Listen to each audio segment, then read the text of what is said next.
Israel और Iran का युद्ध 12 दिन चला। अमेरिका को बीच में आना पड़ा, अपने B-2 बॉम्बर्स उतारने पड़े और ईरान की जो न्यूक्लियर साइटें थी उन्हें तबाह करना पड़ा। उसके बाद ये लड़ाई थमी। डोनाल्ड ट्रंप ने इसका भी क्रेडिट खाने की कोशिश की, हालांकि दोनों देशों ने उनकी भरपूर बेइज्जती की, वो एक अलग बात है।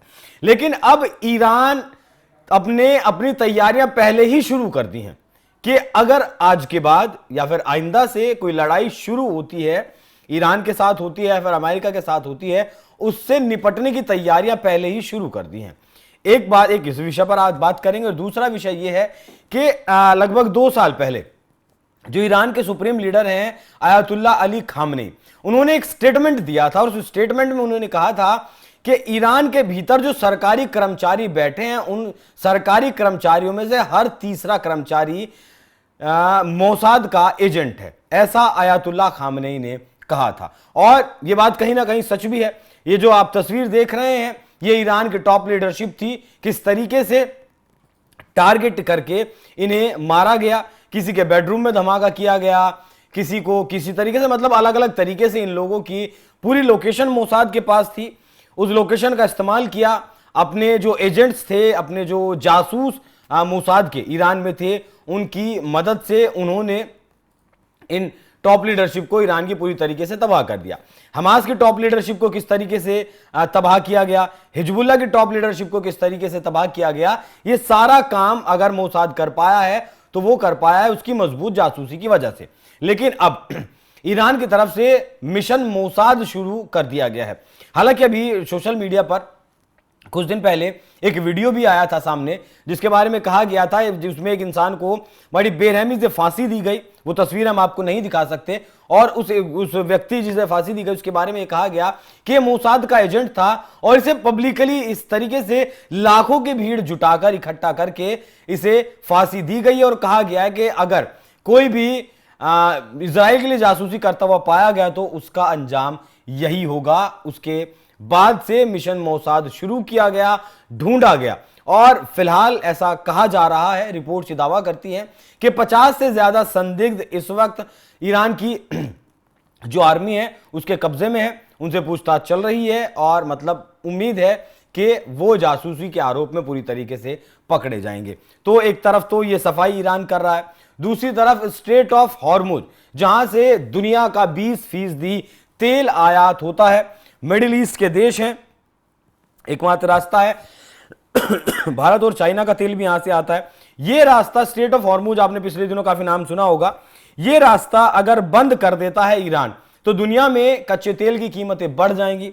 जिस तरीके से यूक्रेन और रूस के युद्ध के दौरान भारत और चीन लगातार रशिया से तेल खरीदते रहे और दुनिया में तेल के प्राइसेस नहीं बढ़े, लेकिन अगर ईरान स्ट्रेट ऑफ हॉर्मुज को बंद कर देता है तब दुनिया में तेल के दाम बढ़ जाएंगे, महंगाई बढ़ेगी, बेरोजगारी बढ़ेगी और दुनिया कहीं ना कहीं मंदी का शिकार हो सकती है। यहां अपना मतलब स्ट्रेट ऑफ हॉर्मुज पर लगातार अमेरिका खुफिया एजेंसी भी लगातार नजर बनाए हुए हैं, लेकिन इस बार पहला हमला स्ट्रेट ऑफ हॉर्मुज पर ही होगा, ईरान ने तय कर लिया है। अमेरिका ने ईरान की इस कोशिश को नाकाम करने का एक्शन हालांकि शुरू कर दिया है। यह अमेरिका का USS Carl Vinson aircraft carrier वहां पहुंच चुका है, मतलब ईरान की जो सीमा है उसके बेहद करीब यह पहुंच चुका है एयरक्राफ्ट कैरियर। अब ये अरब सागर में है, अरब सागर के रास्ते कार्ल विंसन ईरान के करीब पहुंच चुका है। 2 डिस्ट्रॉयर भी एयरक्राफ्ट कैरियर के साथ चल रहे हैं।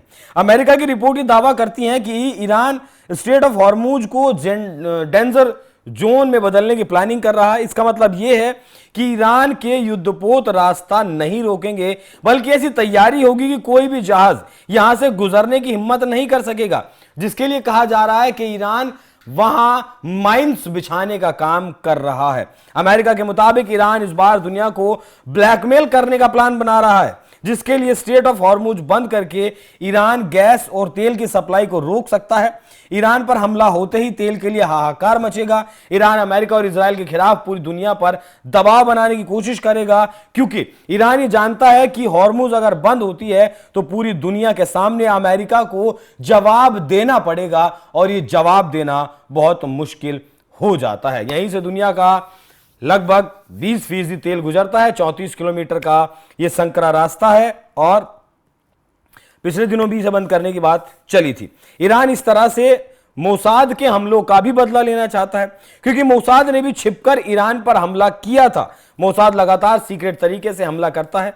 समुद्र के रास्ते ही मोसाद के एजेंट्स समंदर में आते हैं। रिपोर्ट्स के मुताबिक ईरान के बंदरगाहों पर मोसाद की मजबूत पकड़ है, इसीलिए समंदर में माइंस ले जाने के प्लान का खुलासा भी हो चुका है। ईरान इस बार हर प्लान बेहद गोपनीय तरीके से बना रहा है, यहां तक कि ईरान के वॉर कमांडर का नाम भी गुप्त रखा गया। लेकिन मोसाद ने भी ईरान को सोशल मीडिया के जरिए चौंकाया। हमें सीक्रेट वॉर कमांडर के नाम की जानकारी मिल चुकी है।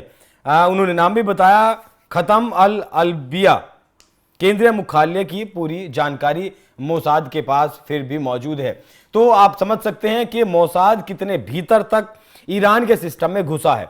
लेकिन एक तो मिशन मोसाद शुरू करना ईरान की तरफ से, और दूसरा स्ट्रेट ऑफ हॉर्मुज में माइंस बिछाने का काम करना, क्योंकि आने वाले वक्त में अगर कोई भी युद्ध होता है, लड़ाई ईरान या फिर अमेरिका के साथ होती है, तब वो स्ट्रेट हॉर्मुज को पूरी तरीके से बंद कर देगा। और बंद कर दिया एक बार अगर स्ट्रेट ऑफ हॉर्मुज, तो दुनिया का दबाव जरूर इस पर पड़ेगा। और जो लड़ाई इस बार 12 दिन तक चली थी, अगली बार अगर ये लड़ाई शुरू होती है तो शायद 1-2 दिन में निपट सकती है। तो ईरान ने तैयारी पूरी कर ली है कि इस बार जो भी है जवाब देना है। लड़ाई में नुकसान दोनों देशों का हुआ है।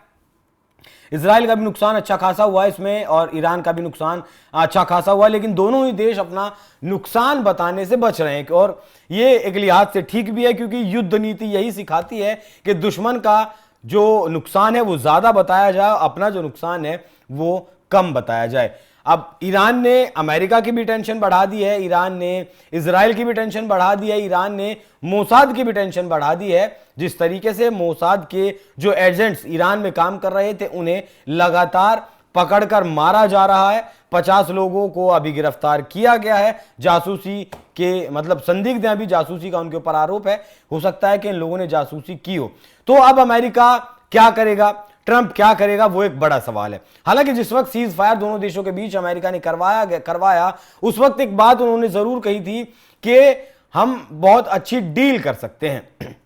ईरान को कहा था, एक लालच भी दिया था कि अगर ईरान अपना जो ये परमाणु यूरेनियम का एनरिचमेंट करने का जो प्रोग्राम है, परमाणु बम बनाने का जो प्रोग्राम है, उसे अगर ईरान बंद करता है तो अमेरिका की तरफ से $30 बिलियन ईरान को दिए जाएंगे। हालांकि ये पहली बार नहीं है, इससे पहले भी इस तरीके की सब्सिडी या फिर कहें कि यूएस एड इससे पहले बराक ओबामा के वक्त में शायद 2015 में दी गई थी। तब भी कहा गया था कि आप अपना न्यूक्लियर एनरिचमेंट नहीं करेंगे, यूरेनियम एनरिचमेंट नहीं करेंगे, उसके लिए शायद $2 से $2.5 बिलियन कैश में पेमेंट वो की गई थी, जिसके लिए बहुत सारी आलोचनाओं का शिकार भी बराक ओबामा को होना पड़ा था। ट्रंप ने जो डील थी 5 देशों के बीच के, ईरान ये न्यूक्लियर बम नहीं बनाएगा, उसे खुद को बाहर निकाला था। और अब एक बार फिर से ट्रंप ईरान के साथ डील के रास्ते पर हैं। तो मतलब कहीं ना कहीं ईरान के सामने भी घुटनों पर ट्रंप आ चुके हैं। जिस तरीके से रशिया के सामने आए, जिस तरीके से चाइना के सामने आए, और जिस तरीके से मतलब भारत के साथ झूठ बोला, और भारत भी अब जो ट्रेड डील कर रहा है वो भी अपनी शर्तों पर कर रहा है। तो आने वाले वक्त में देखना होगा कि ईरान क्या कुछ कदम उठाता है और कितना दुनिया पर उसका प्रभाव पड़ता है, और क्या वाकई में स्ट्रेट ऑफ हॉर्मुज को बंद करने के बारे में ईरान विचार कर रहा है। बाकी आप इस विषय पर क्या राय रखते हैं, अपनी राय हमें कमेंट कर जरूर बताइएगा। नमस्कार।